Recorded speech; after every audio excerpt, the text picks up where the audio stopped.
Good morning, welcome back. आज हम particle natures के बारे में लास्ट पॉइंट करने जा रहे हैं, that is spectra, atomic spectra या स्पेक्ट्रम भी बोलते हैं इनको। ये स्पेक्ट्रम है क्या चीज़?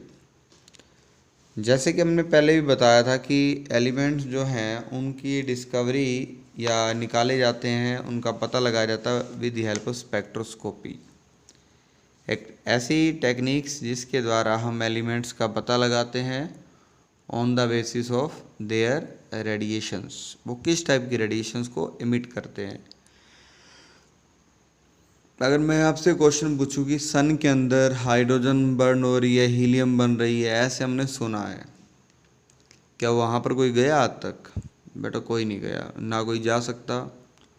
तो इनका पता कैसे चला कि वहाँ पर ये वाली गैस बर्न होकर ये वाली बन रही है? बेटा कारण क्या है कि वहाँ से जो आने वाली जो रेडिएशंस हैं उनको स्पेक्ट्रोस्कोपी के द्वारा उनका पता लगाया गया कि उनके अंदर कितनी फ्रिक्वेंसी या वेवलेंथ ऑफ लाइट देखने को मिलती है। बैंड बनते हैं, बैंड, और बैंड बनाए जाते हैं with the help of spectroscopy technique. उसी स्पेक्ट्रोस्कोपी टेक्निक से ही हम एलिमेंट का पता लगा लेते हैं। तो ये हायर लेवल की बातें ज़रूर हैं स्पेक्ट्रोस्कोपी, पर आपको अभी याद रखना है कि आपके मन में कोई क्वेश्चन डाउट हो कि हमें पता कैसे चलेगा यहाँ पर हीलियम है, यहाँ पर नाइट्रोजन है, यहाँ पर क्लोरीन है, यहाँ पर पोटेशियम मेटल, सोडियम मेटल, बेटा all gives different type of bands. ठीक है, जब उनको एक्साइट किया जाता है या उनके अंदर इलेक्ट्रॉन निकाले जाते हैं या दिए गेरे जाते हैं या कोई और रेडिएशन डाली जाती है तो बैंड अपीयर होते हैं। ये इन्हीं बैंड को हम स्पेक्ट्रम बोलते हैं, स्पेक्ट्रम। तो हम बात करते हैं उसी स्पेक्ट्रम की।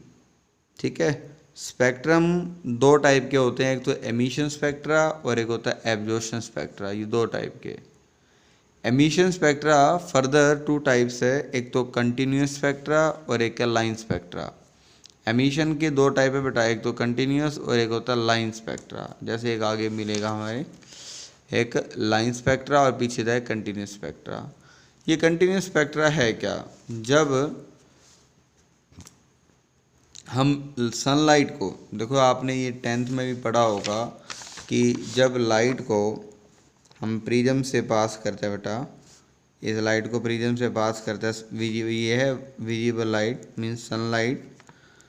विजिबल लाइट को प्रिज्म से पास करते हैं तो हम प्लेट पे क्या देखते थे? 7 कलर आते थे, है ना। विबग्योर नाम आपने सुना होगा, VIBGYOR, विबग्योर, अंडरस्टैंड। तो बेटा ये वाले जो कलर होते हैं ना, ये एक दूसरे में मर्ज होते हैं। वॉयलेट इंडिगो में, इंडिगो ब्लू में, ग्रीन में ग्रीन, येलो में येलो, ऑरेंज में ऑरेंज, रेड में। तो जब ये मर्जिंग हो जाती है ना बेटा, इसी स्पेक्ट्रा को, जो कलर दिखाई देते हैं वेवलेंथ अलग अलग, इसी स्पेक्ट्रा को हम नाम बोलते हैं कंटिन्यूस स्पेक्ट्रा। लगातार आता है ना, यहाँ पर कोई गैप तो नहीं होता ना। कंटिन्यूस स्पेक्ट्रा का नाम दिया जाता है, क्या बोलते हैं इसको? Continuous spectra, continuous. तो यहाँ पर इस थ्योरी में आपको पढ़ने को मिलेगा कि एक लाइट दूसरी लाइट में मर्ज हो जाती है, डेट इज कॉल्ड कंटिन्यूस। पर ये किस टाइप का स्पेक्ट्रा है? एमिशन, एमिशन का एग्जांपल है। अगर हम बात करें एमिशन के अलावा line spectra, what is a line spectra? Line spectra जो है वो है किसके लिए बेटा? ज़्यादातर हमारे पास दो एग्जांपल है लाइन स्पेक्ट्रा के। यहाँ पर एक लाइन स्पेक्ट्रा का एग्जांपल एक तो गिवन है हाइड्रोजन एटम के लिए, एक एग्जांपल और लेते हैं हम पोटेशियम के लिए। Potassium, rubidium, caesium, indium, gallium, इन मेटल के लिए इनकी डिस्कवरी लाइन स्पेक्ट्रा से होती है। लाइन, लाइन का मतलब कहीं ना कहीं यहाँ पर लाइनें जो है वो मिसिंग भी होंगी, उनका कारण भी बताएंगे, कारण क्या है। देखो, या वो अलग अलग बैंड देती हैं, लाइन देती हैं। लाइन स्पेक्ट्रा का अगर एक हम एग्जांपल लें, नमक ले लें हम, NaCl। ठीक है, जैसे मान लो हमारे पास एक बर्नर है और हमने एक PT प्लेटिनम की PT की वायर ले ली और वायर पे लगा रखे हमने NaCl, नमक का एक टुकड़ा लगा रखे उस बर्नर के ऊपर ले आए। और जैसे इसको गर्म करते हैं NaCl को, तो यहाँ से बेटा गर्म करने के बाद इसको हीट करते, तो ये जो है ना, ये क्रिस्टल NaCl का, ये 2 टाइप्स ऑफ वेवलेंथ प्रोड्यूस करता है, लाइट प्रोड्यूस करता है येलो रंग की। एक की वेवलेंथ होती है 5890 एंगस्ट्रॉम और एक की होती है 5896 एंगस्ट्रॉम। तो यहाँ पर 2 टाइप की येलो लाइट 2 डिफरेंट टाइप की देखने को मिलती है यहाँ पर। अगर इसको हम फोटोग्राफिक प्लेट, जब ये लाइट को गिराया जाता है ना बेटा फोटोग्राफिक प्लेट पर, 2 टाइप की येलो लाइट देखने को मिली। एक 5890 एंगस्ट्रॉम की वेवलेंथ है, एक है 5896 एंगस्ट्रॉम की। 2 अलग अलग टाइप की येलो कलर की लाइट, वेवलेंथ थोड़ी अलग अलग थी। थोड़ी बहुत तो अलग है ही सही, लास्ट पॉइंट में देखो ज़्यादा डिफरेंस तो नहीं है पर थोड़ा बहुत है। तो यहाँ पर 2 लाइंस अपीयर हुई, तो लाइन, इसको हम क्या नाम बोलते हैं, लाइन स्पेक्ट्रा। ये बेटा गर्म करने में ऐसा क्यों हुआ? गर्म करने से क्या होता है कि जो न्यूक्लियस के सराउंडिंग में ऑर्बिट में इलेक्ट्रॉन होते हैं, ये वाले गर्म करते ही इलेक्ट्रॉन पहले एक्साइट हुए थे, एक्साइट और बाहर गए, मतलब बाहर वाले ऑर्बिट में जाते गए। जैसे एक्साइटमेंट पूरा हुआ, यहाँ पर इस स्टेट को हम क्या नाम बोलते हैं, that is called ground state. और जैसे इलेक्ट्रॉन को एनर्जी मिली, बाहर चले गए, इसको हम क्या नाम बोलते हैं, excited state. We called excited state. पर एक्साइटेड स्टेट क्या होती है बेटा, अनस्टेबल, और ग्राउंड स्टेट क्या होती है, स्टेबल।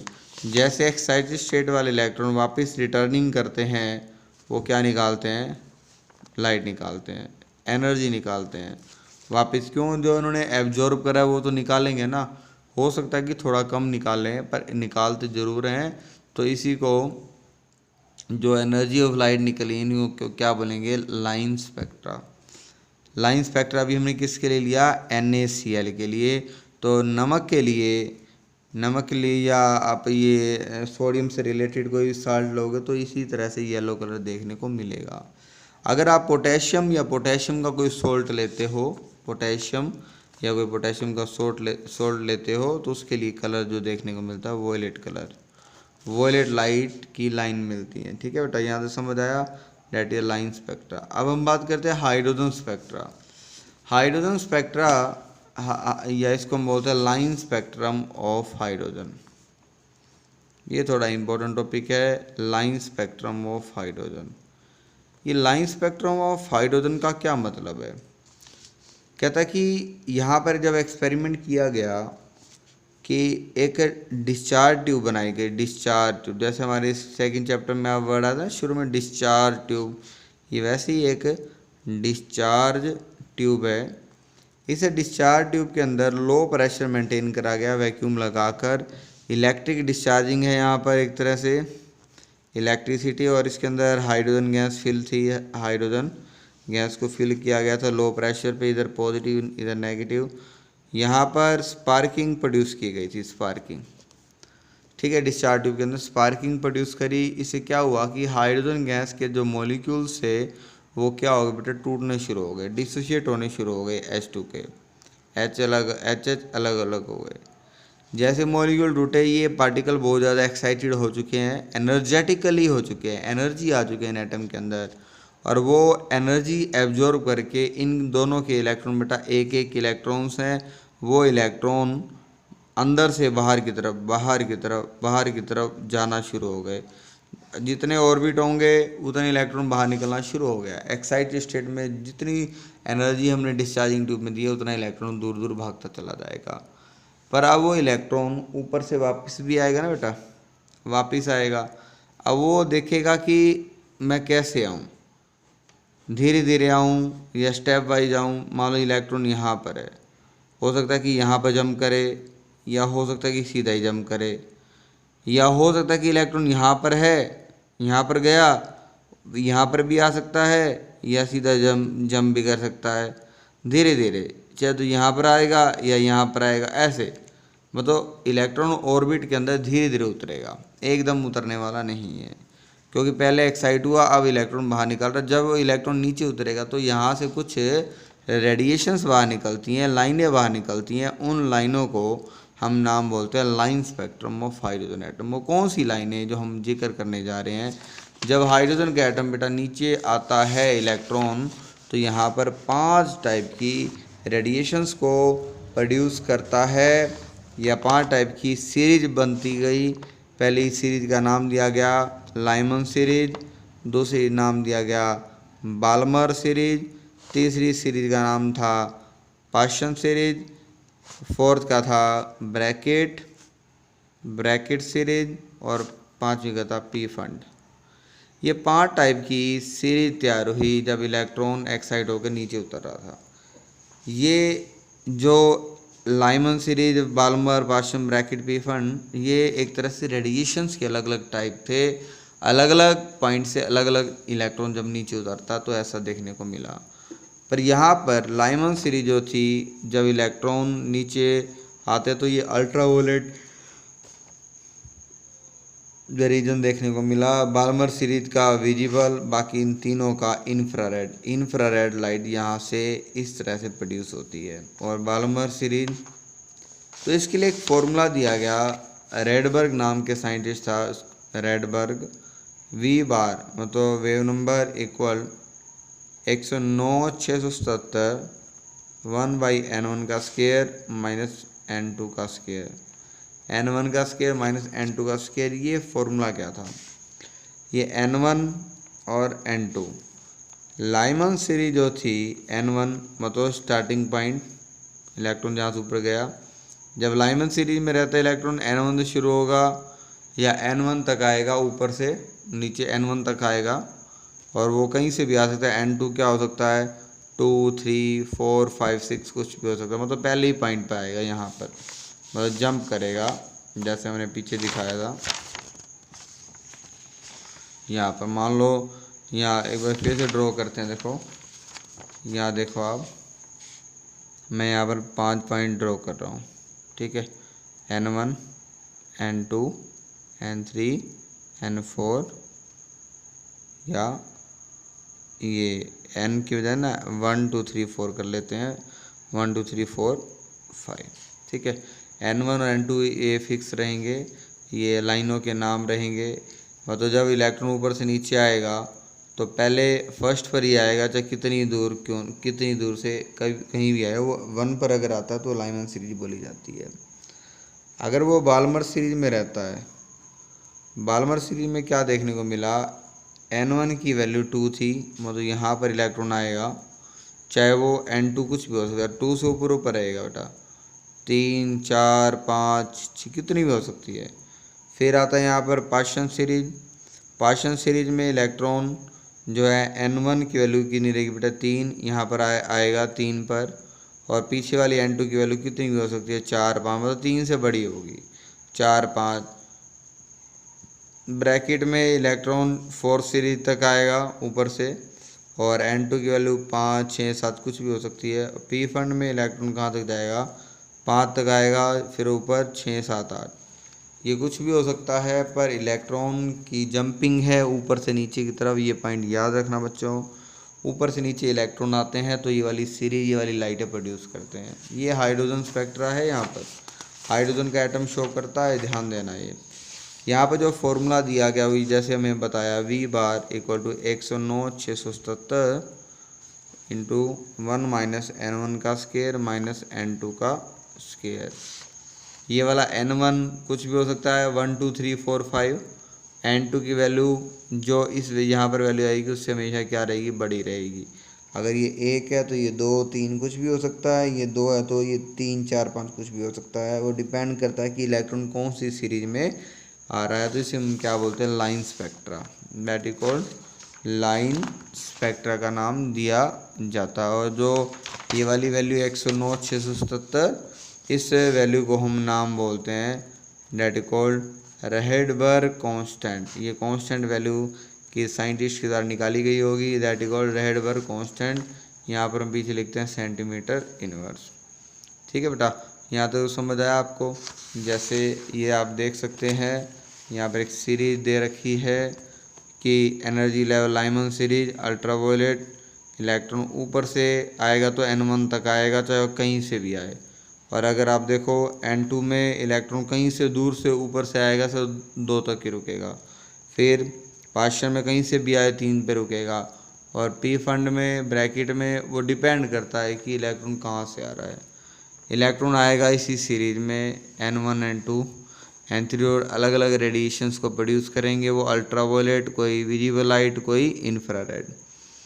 तो यहाँ पर इसी को हम बोलते हैं लाइन स्पेक्ट्रा। अब एक पॉइंट हमारा रह गया, that is the absorption spectra. Absorb क्या होगा? देखो एब्जॉर्प्शन स्पेक्ट्रा के लिए जैसे हम यहाँ पर एक एग्जांपल लेते हैं, ये देखो बेटा एब्जॉर्प्शन स्पेक्ट्रा, हम वाइट लाइट का कोई सोर्स है, यहाँ पर सैंपल ले लिया मैं NaCl का, नमक का सॉल्यूशन। लाइट वाइट लाइट को प्रिज्म से पास करी, जो लाइट यहाँ पर सैंपल NaCl ने एब्जॉर्ब करनी थी वो तो एब्जॉर्ब कर लेगा, क्योंकि हमें पता है येलो लाइट निकालता है ना। तो यहाँ पर क्या होगा, प्रिज्म से हम पास करते तो हम क्या देखते हैं, yellow light missing, yellow light विव योर, जहाँ पर वाई आना चाहिए वहाँ पर क्या है, मिसिंग है। ऐसा क्यों हुआ? क्योंकि NaCl को के इलेक्ट्रॉन को एक्साइट करने के लिए येलो लाइट की ही रिक्वायरमेंट होती है। अब येलो लाइट को एब्जॉर्ब करेगा, उसके इलेक्ट्रॉन एक्साइट होंगे, तो इसे जो लाइट यहाँ से मिसिंग आई है इसको हम क्या नाम बोलते हैं, एब्जॉर्प्शन, एब्जॉर्ब हो गई।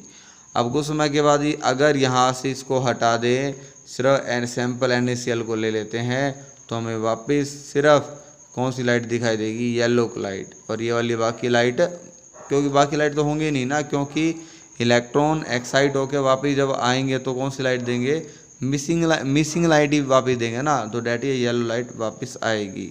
तो ये ऑल अबाउट स्पेक्ट्रा। एक हमने करा एमिशन स्पेक्ट्रा और एक कंटिन्यूस स्पेक्ट्रा और एब्जॉर्प्शन स्पेक्ट्रा, लाइन स्पेक्ट्रा और line spectrum of hydrogen atom. 5 series देखी, लाइमन, बाल्मर, पाशन, ब्रैकेट और पी फंड सीरीज। बेटा इतना करना। यहाँ पर इसके बाद हम शुरुआत करेंगे Bohr model for hydrogen atom. जितनी बातें बताई हैं ये बोहर मॉडल को एक्सप्लेन करेंगी। ठीक है बेटा, यहाँ तक इसको ढंग से पढ़ें, घर पे रहें, सेफ रहें। Thank you for watching. बेटा किसी ने अभी तक चैनल सब्सक्राइब नहीं करा प्लीज़ करें, अपने शेयर भी करें मेरे दोस्तों के बीच में और उनको भी कहें चैनल को सब्सक्राइब करें, लाइक भी करें। अगर अच्छी वीडियो लगे तो कमेंट भी ज़रूर किया करें। Thank you for watching.